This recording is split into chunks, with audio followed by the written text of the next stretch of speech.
அவர்கள் இந்த நீதானே கோர்ட்ல போய் தெரிஞ்சுட்டு வந்த இந்த கைதானே வாங்கிட்டு ஆடுற இந்த வெட்டியை சொல்லி வெட்டியிருக்காங்க. வெட்டப்பட்டு இந்த கையை தொட்டி மாதிரி போட்டு இருந்துச்சு. சுத்தமாக அந்த கையை வெட்டி கீழே வந்துருச்சு.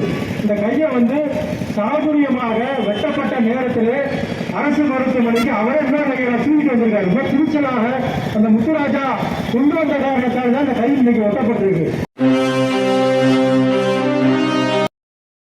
தமிழ் தேசிய பேர் இயக்கத்தினுடைய மாநகர செயலாளர் கருநிலவன் அவர்களை கண்டன உரையாற்றுவார். பஞ்சமில் இளமீட்டு போராளி முக்கியாதா மீதான தாக்குதலை கண்டித்து அனைத்து ஜனநாயக சக்திகளையும் ஒருங்கிணைத்து இந்த ஆர்ப்பாட்டத்தை நடத்தி கொண்டிருக்கக்கூடிய மக்கள் தமிழக கட்சியுடைய தோழர் நிலவன் அவர்களுக்கு என்னுடைய பாராட்டுகளையும் நன்றியும் தெரிவித்துக் கொண்டு தமிழ் தேசிய பேரவையின் சார்பாக எனது உறவை தொடங்குகின்றேன். நாங்கள் இந்த முத்துராஜா விஷயமே எங்களுக்கு தெரியாது. ஒரே ஒரு பத்திரிகை செய்தி போற அந்த செய்தி வந்ததை தவிர ஊடகங்களில் இந்த முத்துராஜா தாக்கப்பட்ட செய்தி என்பது வரவே இல்லை.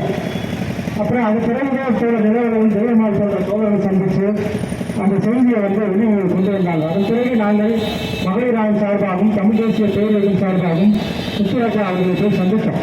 போகும்போது ஒரே அதிர்ச்சியாக இருந்துச்சு. வெட்டப்பட்டு இந்த கையை தொட்டி மாதிரி போட்டு இருந்துச்சு. சுத்தமாக அந்த கையை வெட்டி கீழே வந்துருச்சு. இந்த கையை சாதுரியமாக வெட்டப்பட்ட நேரத்தில் அரசு மருத்துவமனைக்கு அவரை தூக்கிட்டு வந்திருக்காரு. ரொம்ப துணிச்சலாக அந்த முத்துராஜா கொண்டு வந்த காரணத்தால் தான் அந்த கை இன்னைக்கு ஒட்டப்பட்டிருக்கு. இன்னைக்கு சாதாரண ஒரு மனிதன் தாக்கப்பட்டிருந்தா அப்புறம் அந்த கை போயிருக்கும், ஒட்ட வச்சிருக்க முடியாது. அப்படிப்பட்ட நிலையில இருந்தாரு. பக்கத்தில் பார்த்தா ஒரு காவல்துறை அதிகாரி கூட பாதுகாப்பு தருவார். அப்ப இந்த ஊடகங்கள் எல்லாமே பாத்தீங்கன்னா ஒரு கவர்ச்சி அரசியலுக்கு முக்கியத்துவம் கொடுக்கிறது தவிர பஞ்சமி இழப்புக்காக நிற்கக்கூடிய போராடி வெற்றிப்படக்கூடிய சோதனைக்காக எந்த ஊடகங்களும் குரல் கொடுக்கல. இந்த ரிப்போர்ட் மட்டும்தான் இந்த செய்தியை வெளியிட்டிருக்காங்கிறத ஒரு வேலையோட நான் பதிவு செஞ்சுக்க விரும்புகிறேன். இன்னைக்கு முத்துராஜா பார்த்தீங்கன்னா ஒரு சாதாரண ஒரு ஆயுத குடியிருப்பில் இருக்கக்கூடிய ஒரு சாதாரண பெரியாரி தான். அவர் ஜேசிபி ஓட்டுநர். அவருக்கு எந்த பின்னமும் கிடையாது. ஆனா அவர் யாருக்காக போராடினாரு? 190 ஏக்கர் நிலத்தை பட்டியலின மக்களுக்கு பிரித்து கொடுக்க வேண்டும் என்பதற்காகத்தான் போராடினார். அங்குள்ள ஆதிக்க சாதியினருக்கு எதிராக போராடினார். சட்ட ரீதியாகத்தான் போராடினார். உயர்நீதிமன்றத்தில் உத்தரவு வாங்கியிருக்கிறாரு. என்ன உத்தரவு வாங்கியிருக்காரு? 190 ஏக்கர் நிலத்தை தமிழ்நாடு அரசு வேலூர் வட்டாட்சியர், மாவட்ட ஆட்சியர், கோட்டாட்சியர் எல்லாரும் சேர்ந்து அந்த நிலத்தை அளந்து பட்டியலின மக்களுக்கு நிலத்தை பிரித்து கொடுக்க வேண்டும் என்று அந்த உயர்நீதிமன்றத்தில் தீர்ப்பு வந்திருக்கு. அதை வாங்கிய ஒரே ஒரு காரணத்தால் அவரை ஜேசிபி ஓட்டுநர் என்று தெரிந்து கொண்டு நிலத்தை சமப்படுத்த வேண்டும் என்று கூறி அவர் அழைத்து அவர்கள் இந்த நீதானே கோர்ட்ல போய் தெரிஞ்சுட்டு வந்த இந்த கைதானே வாங்கிட்டு ஆடுற இந்த வெற்றியை சொல்லி வெட்டியிருக்காங்க. எவ்வளவு ஒரு கொடூரமான தாக்குதல் தமிழக சிந்தித்து பார்க்கலாம். ஏன்னா இந்த பஞ்சமி நிலை என்பது இங்குள்ள காங்கிரஸ் கட்சியோ பிஜேபி கட்சியோ குற்றவாட்ட நிலம் இல்லை. பிரிட்டிஷ்காரர்கள் கொடுத்த நிலம் இது. ஹென்றி தாமஸ் என்பவர் அன்றைக்கு விக்டோரியா ராணிக்கு கடிதம் உள்ளாரு. அந்த காலத்தில் கடுமையான உணவு பஞ்சம் ஏற்பட்டுச்சு. சாதி கொடுமைகள் இருந்த காலத்துல ராணி விக்டோரியாவுக்கு எழுதினாரு. என்ன சொல்றாங்கன்னா ஓரளவு நிலமும் ஒரு குடிசை வீடும் விருப்பமான ஒரு தொழிலை தேர்வு செய்வதற்குமான உரிமை அந்த பட்டியலான மக்களுக்கு வழங்குமானால் அவர்கள் சுயமரியாதை உள்ள மக்களாக மாறுவார்கள் என்று அறிக்கை கொடுக்கிறாரு. ஆறு ஹென்றி தாமஸ். அவருக்கு இருக்கக்கூடிய மனிதாமானா இங்குள்ள கட்சிகளுக்கு ஏன் தான் கேட்கிறோம். இங்க ஆளக்கூடிய திமுக இருக்கட்டும், அதிமுக இருக்கட்டும், ரெண்டு கட்சிகளுமே பஞ்சமி நிலத்திற்காக போராடிய கட்சிகள். இன்னைக்கு இருக்கக்கூடிய அந்த அண்ணா அறிவாலயமே பஞ்சமி நிலத்தில் கட்டப்பட்டதுதான். அதே போல ஜெயலலிதாவோட சிந்தாவூர் பங்களாவும் பஞ்சமி நிலத்தில் கட்டப்பட்டதுதான்.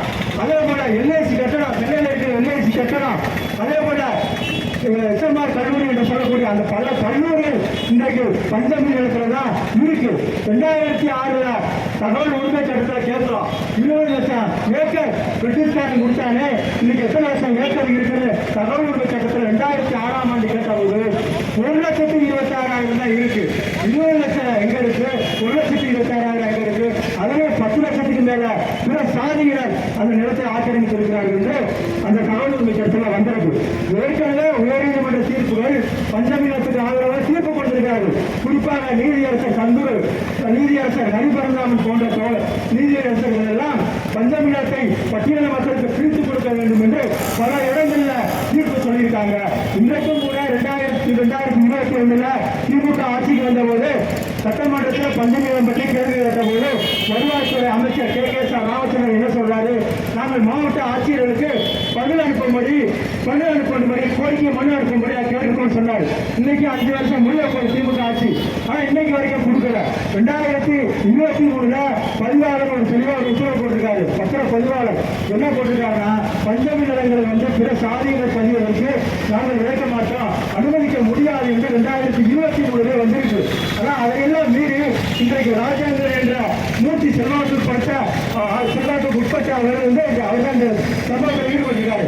அவர் தான் இந்த நிலத்தை பூரா ஆக்கிரமிச்சு வச்சிருக்காரு. இப்போ அவர் மேல இன்னைக்கு வரைக்கும் இந்த தமிழ்நாடு அரசு நடவடிக்கை எடுக்கவே இல்லை என்பதை நாங்கள் குற்றச்சாட்டாக வைக்கிறோம்.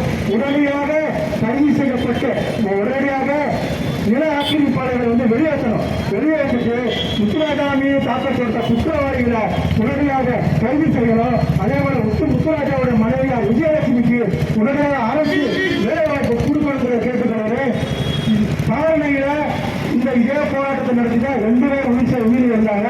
ஜான் சேவியர் எலுமலை போன்ற பஞ்சாபி நிலம் மீட்டு போரார்கள் தங்கள் இன்னையை மீட்டார்கள். கடைசி நிலம் மீட்கப்படும் வரை, பஞ்சாபி நிலம் மீட்கப்படும் வரை நாம் தொடர்ந்து போராடுவோம் என்று கூறி வாய்ப்பளித்த தோழர்களுக்கு நன்றி கூறுகிறேன்.